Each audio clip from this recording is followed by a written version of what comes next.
سلام به شما.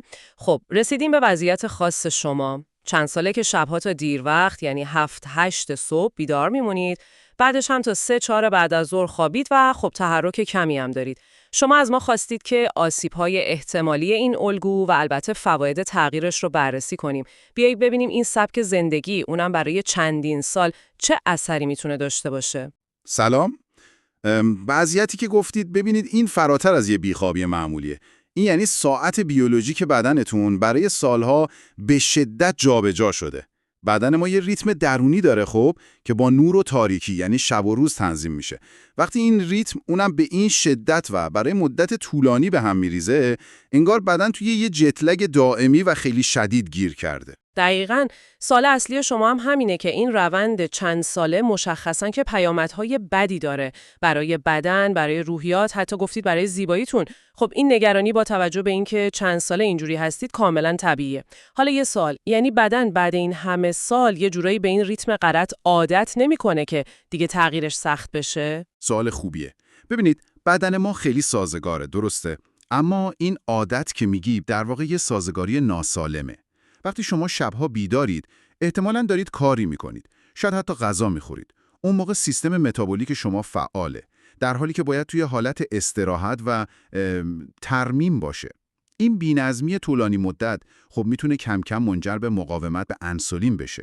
مشکلات گوارشی ایجاد کنه و تنظیم هورمون‌های خیلی مهم بدن رو مختل کنه. مثلا کورتیزول که هورمون استرس و بیداریه باید صبحها بالا باشه.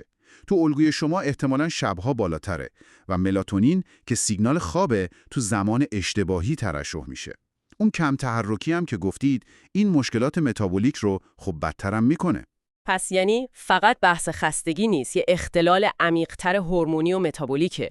از نظر روحی چی؟ چون این فقط کم خوابیدن نیست، درسته؟ خوابیدن توی زمان کاملا اشتباهه. این با کسی که فقط شبها کم میخوابه فرق داره؟ بله فرق مهمی داره. کسی که کم میخوابه ولی خب تو ساعت طبیعی میخوابه، حداقل یه بخشی از ریتم شبانه روزی طبیعی رو داره. اما تو وضعیت شما مغز دائما سیگنال‌های ضد و نقیض میگیره.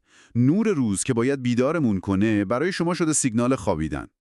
این ناهماهنگی مزمن یعنی چندین ساله با محیط میتونه باعث خستگی خیلی عمیق‌تر بشه. وهم مغزی دائمی، تمرکز خیلی میاد پایین، بی‌حوصلگی، نوسانات خلقی مثلا خیلی زود از گوله در رفتن یا اصلا بی‌انگیزگی.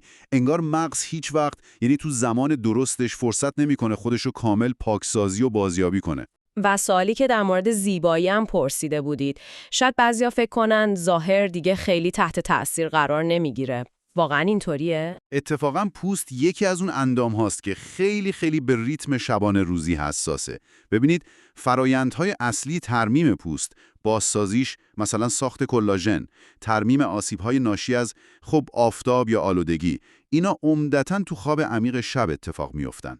وقتی این چرخه سالهاست که مختله، این کارها درست انجام نمیشن. نتیجهش چی میتونه باشه؟ پوستی که کدرتره، خاصیت ارتجاعیش کمتره، شاید اون حلقه های تیره زیر چشم بیشتر بشه و به طور کلی آدم خسته تر و خب پیرتر از سنش به نظر میرسه.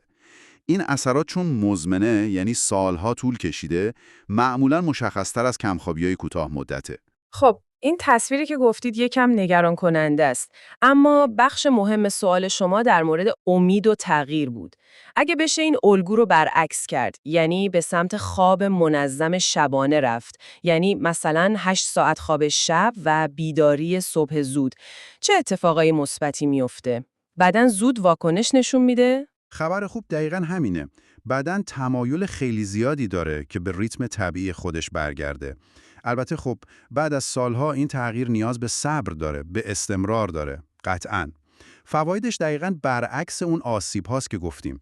از نظر جسمی وقتی خواب تنظیم بشه، بدن فرصت میکنه تو زمان درست خودش رو ترمیم کنه. متابولیسم هورمون‌ها همون کورتیزول و ملاتونین کم کم به چرخه طبیعیشون برمیگردن. نتیجهش میشه انرژی پایدارتر در طول روز. حتی ممکنه متوجه بشید که اون هوس‌های غذایی نامنظمتون کمتر شده. اوه چه خوب. یعنی اون مه مغزی و بی‌حوصلگی هم کم کم از بین میره؟ بله، به شکل قابل توجهی. وقتی مغزتون هماهنگ با چرخه طبیعی نور و تاریکی کار کنه و شب استراحت کافی و با کیفیت داشته باشه، عملکرد شناختیتون خیلی بهتر میشه. یعنی چی؟ یعنی تمرکز بهتر، حافظه قوی‌تر، یادگیری مؤثرتر و خلق و خوی باثبات‌تر.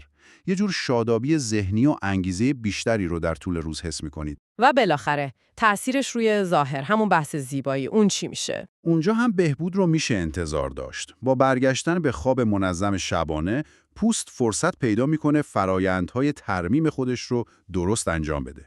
گردش خون تو پوست بهتر میشه، کلاژن بهتر ساخته میشه، التهاب کم میشه. اینا کم کم باعث میشه پوست شفافتر بشه، شادابتر و ظاهر کلیتون سرحالتر به نظر بیاد. اون خستگی مزمن انگار از چهرهتون پاک میشه. پس اگه بخوایم یه جمع‌بندی کنیم برای شما اینه که ادامه این الگوی فعلی که سالهاست دارید انگار یه فرسایش تدریجیه، هم برای جسم، هم روان، هم حتی ظاهر. اما تغییر به سمت خواب منظم شبانه و بیداری صبح این پتانسیل رو داره که یه تحول مثبت و واقعا قابل توجه تو همه این موارد ایجاد کنه. هرچند همونطور که گفتید ممکنه یه مسیر تدریجی باشه. و یه نکته پایانی برای فکر کردن بهش.